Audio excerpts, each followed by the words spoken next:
65 Gamer Guy here with a review of Zaxxon Super Game for the Coleco Adam. This is actually the cartridge version that was released a few years back for the ColecoVision.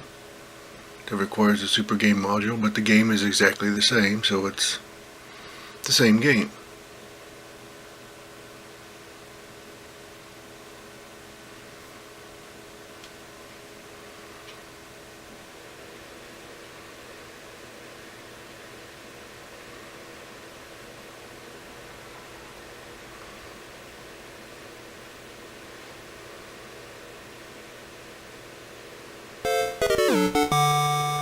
There are some differences in this game. Later on, it starts out the same way that the original Zaxxon cartridge did. You go fly to this first, I don't know if they're supposed to be asteroids or what they are. Then after, I think the second one is when you get the extra features. We'll see all that here in a few minutes.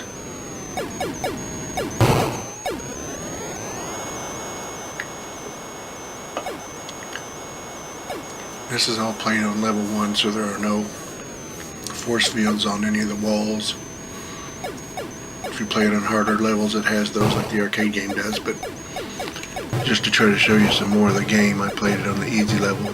I do most of them anyway. Otherwise, I probably wouldn't make it very far and you wouldn't get to see much.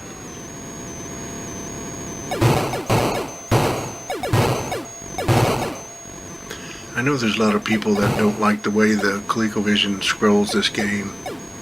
It's never really bothered me. I'm kind of used to it by this point.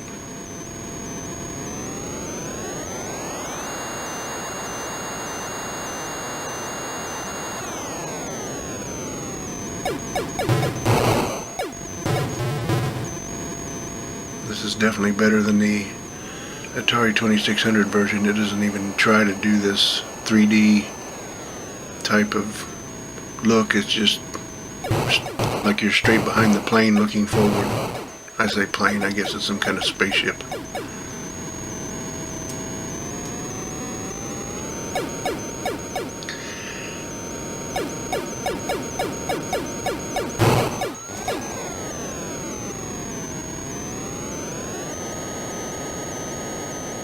And when you get to this next, I keep wanting to call them islands, but I guess they're supposed to be asteroids or something.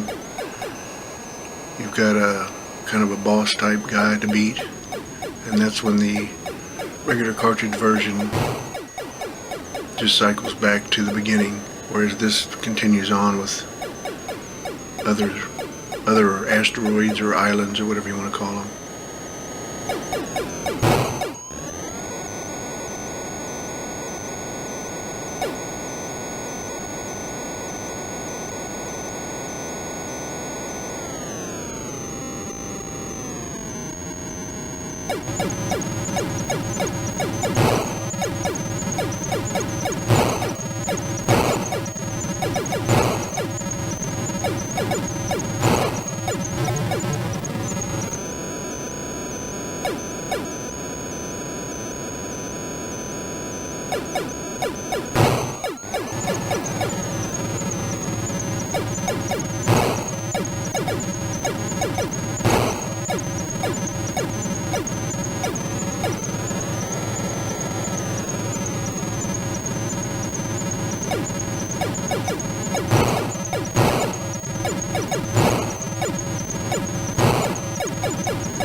I will say this, in these outer space sections, it's very hard to line up with your enemy ships and try to hit them. But from this point on, I'm pretty sure this is all specific to the Adam version of the game.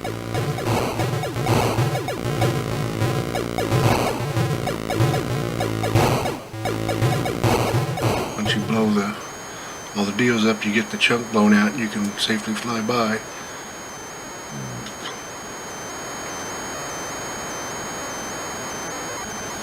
And then here comes all the new stuff. At least it's new if you've never seen it before, I guess.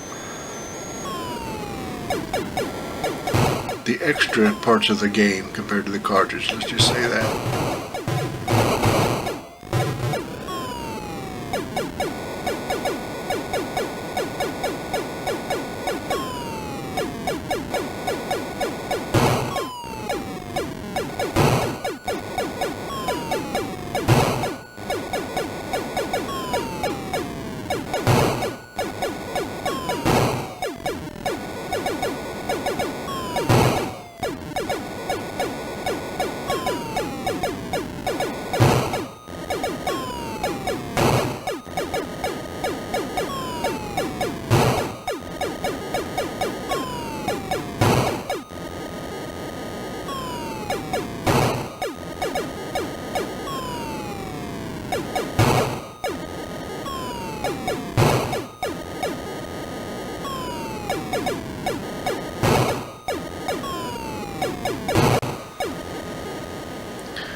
They did a pretty good job of this looking like Zaxxon. Like I said earlier, the 2600 version is pretty bad. At least as far as looking like the game. I can't really say I've played the 2600 version enough to know if the gameplay is good, but it better be, or that would be its only saving grace.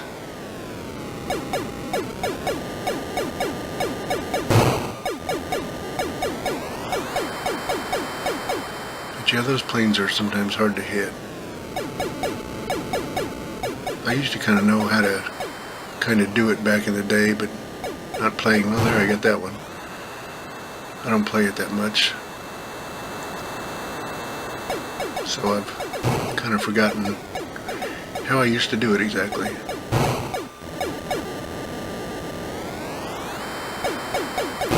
Now, if I remember correctly, on this part here, if you play on the harder levels, there's all kinds of stuff that comes up at you, and force fields that come out of things, and I think all those little slots down there, stuff came out. I don't know if they were like rockets or what they were.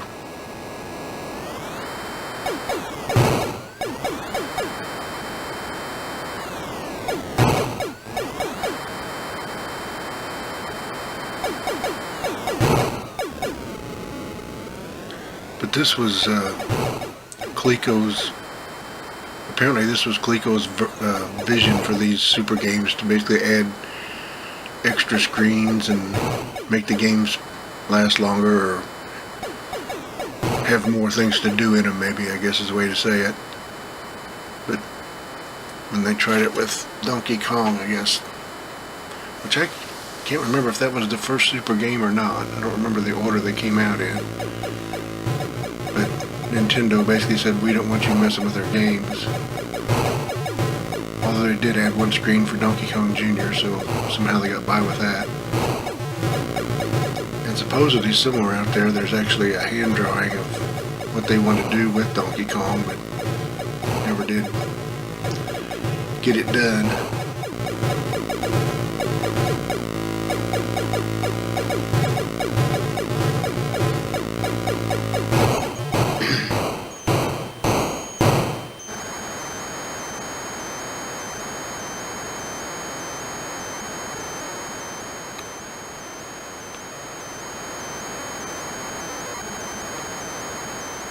I think right there should be a force field if you played it on a harder level.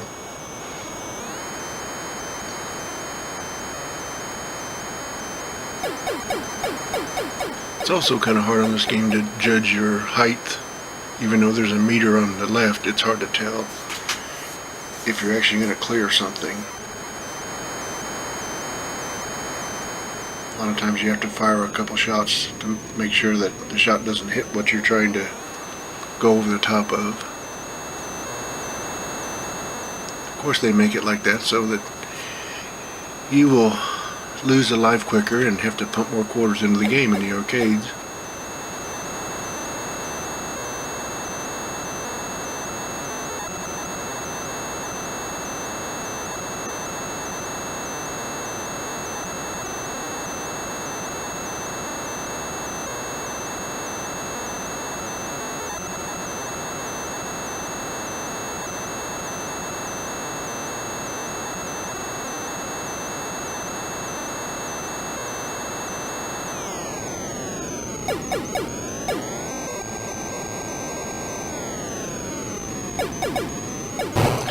I don't really do it here too much, but in case you don't know, you can move up and down like this, but you can also move left and right to a certain degree.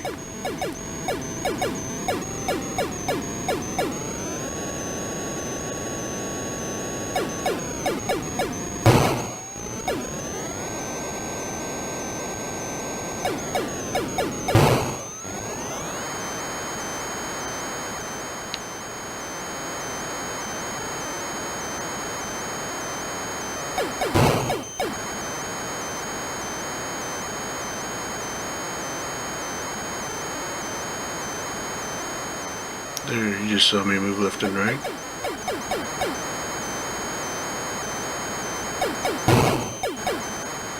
And in this level, the easy level, about the only thing you have to deal with is that little kind of flying saucer slash UFO type thing that keeps popping up in your way. But he's easy enough to shoot, so.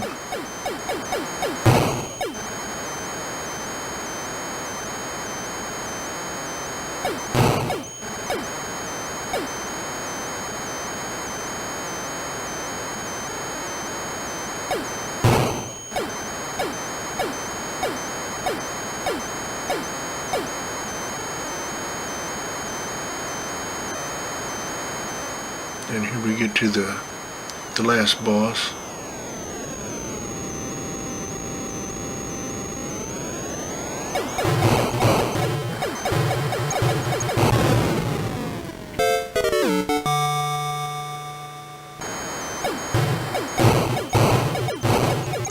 And after you do this, you get rewarded with a kind of a neat little animation.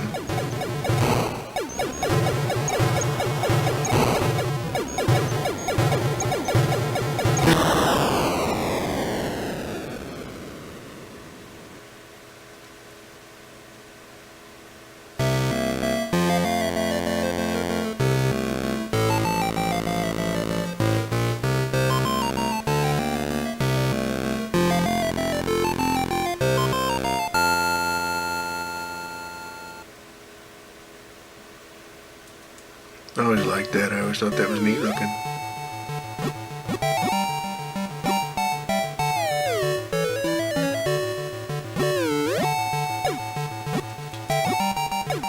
#65 Gamer Guy here. Thanks for watching.